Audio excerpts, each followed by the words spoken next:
का अस्तित्व समाप्त हो जाता है, परमात्मा की आवश्यकता कतई नहीं रहेगी, व्यर्थ है। अब जैसे दवाई से, औषधि से रोग नहीं कटे तो दवाई कहाँ, वो औषधि कहाँ, उसका नाम औषधि गलत है, वो औषधि ही नहीं है।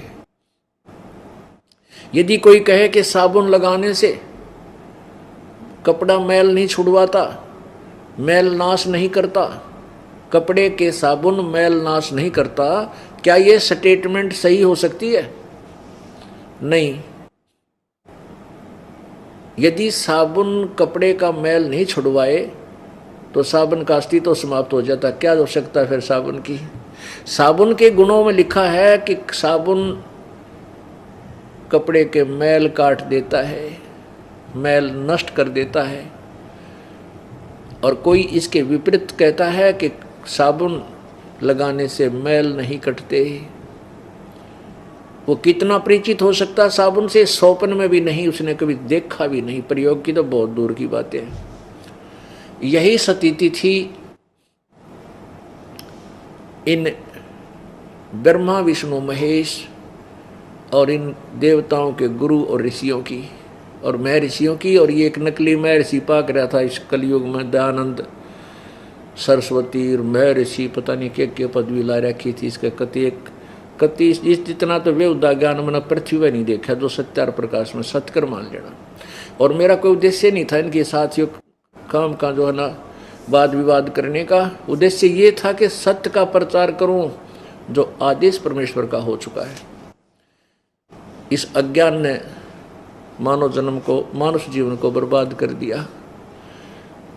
कोई कहीं पर भी नैतिकता नहीं रह रही, एक माया दिखाई देती है, हाहाकार मचा पड़ा है। भाई बहन का प्यार रहा नहीं, रिश्तेदारी खत्म होगी केवल लालच के कारण। सब देखे हमारे भ्रष्टाचार, रिश्वतखोरी, लूटा खसोटी, डाके, पता नहीं क्या जुल्म हो रहा है। इसके जिम्मेवार ये नकली संत हैं और महंत हैं जो इनको परमात्मा का सच्चा ज्ञान नहीं दे सके, उस पूर्ण परमात्मा के विषय में जानकारी नहीं दे सके, जिससे ये सब शांति आनी थी। क्योंकि परमात्मा ही हमें सुख देता है। राजा को हम बहुत बड़ा मानते हैं और बड़ा सुख में व्यक्ति मानते हैं, सुखी। और वो भी जब आपत्ति उसको घेर लेती है भगवान की तलाश करता है, संतों के पास जाता है। इससे सिद्ध है कि परमात्मा कोई परम शक्ति है जो दुखी को सुखी करता है। और दुखी को सुखी उसी समय होगा, दुखी सुखी उस समय होगा जब उसका पाप कट जाएगा। क्योंकि पाप से दुख है, जैसे कांटा लगा पैर में, कांटे से पीड़ा है और कांटा निकलेगा तो सुख होगा, पीड़ा समाप्त होगी, अन्यथा नहीं हो सकती। कोई कहे कांटा तो नहीं लगेगा, निकलेगा, कांटा नहीं निकल सकता। जूते पहन लो, भक्ति करते रहो। पुण्यात्माओं, जब तक ये पाप कर्म रूपी कांटा नहीं निकलेगा तो राम नाम का जूता पहना नहीं जा सकता।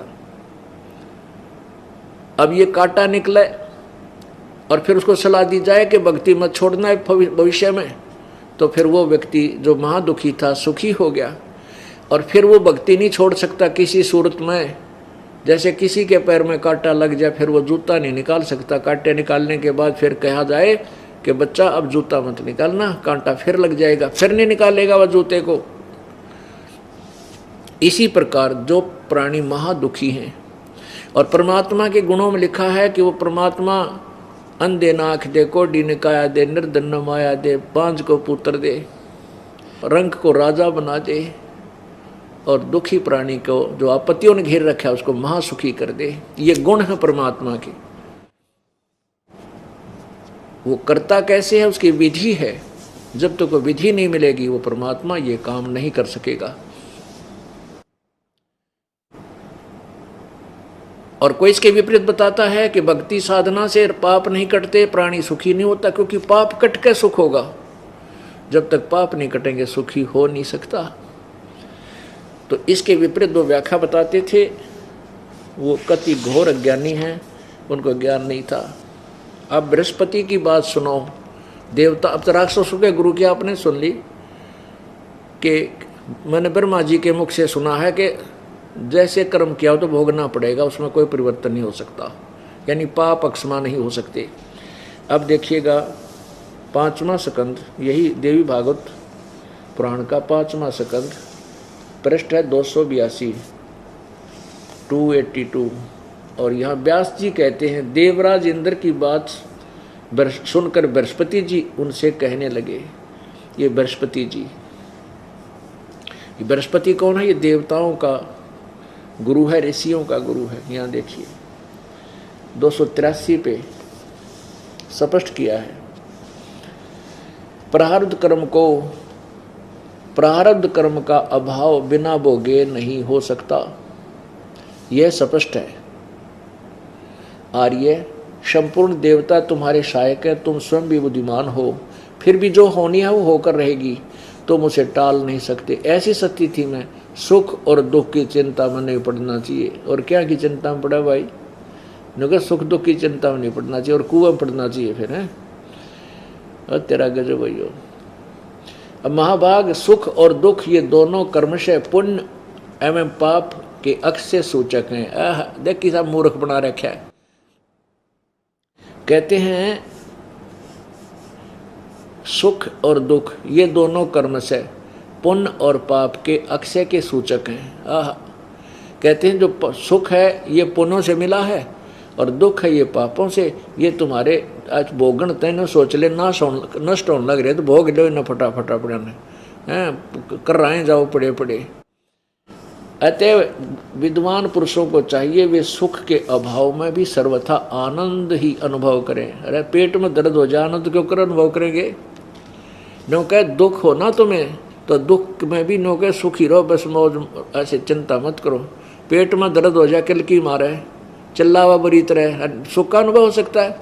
वो तो दवाई औषधि मिले वो पीड़ा शांत हो तब सुख हो। तो ऐसी मिथ्या थ्योरी बना रखी इन लोगों ने दुनिया को मूर्ख बनाने के लिए। क्योंकि भाई गुरु बिन काहू न पाया ज्ञाना, जो थो था बुस छड़े किसाना। गुरु बिन वेद पढ़े जो प्राणी, समझे न सार रहे अज्ञानी। सतगुरु परमात्मा कबीर जी कहते हैं गुरु, अब सतगुरु तो इसलिए कहना पड़ता है कि अज्ञानी गुरु गणे हो गए। अब सतगुरु माने सच्चा गुरु जो बिल्कुल टू दी पॉइंट और वेदों और गीता और पुराणों अनुसार ज्ञान दे, दैट इज सतगुरु। केवल वो सतगुरु है, वही जगत गुरु है। बाकी नकली जगत गुरु और नकली सतगुरु की फीत लगाए बैठे। तो परमात्मा कहते हैं उस तत्वदर्शी संत के बिना कोई वेद पढ़ता है या कोई पुराण पढ़ता है उनको कभी ज्ञान नहीं हो सकता। और यही दशा थी ब्रह्मा विष्णु महेश और इन देवताओं के गुरु और ऋषियों की, मैं ऋषियों की। इनको तत्वदर्शी संत नहीं मिला। ये देखो सुख और दुख ये दोनों कर्म से पुण्य और पाप के अक्षय के सूचक हैं। अतः विद्वान पुरुषों को चाहिए सुख के अभाव में सर्वदा आनंद ही अनुभव करे। यानी पीड़ा हो रही हो फिर भी न कहो आनंद हो रहा है।